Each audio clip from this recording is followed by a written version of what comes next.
बेलाडीला ग्राम पंचायत पाडापुर बेनपाल में आज प्रतिवर्ष की भांति इस वर्ष भी कसार का आयोजन किया गया, जिसमें 16 गांव के ग्रामीण हजारों की संख्या में शामिल हुए एवं पुंगार हुंगी यायो मैस हुंगाल दादो कसार के आयोजन के साक्षी बने।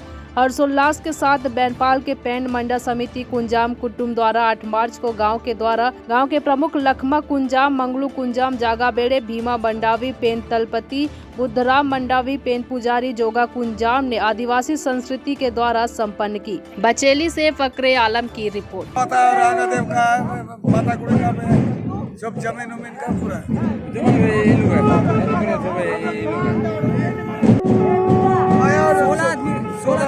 सोलह गाँव। हाँ 16 गाँव।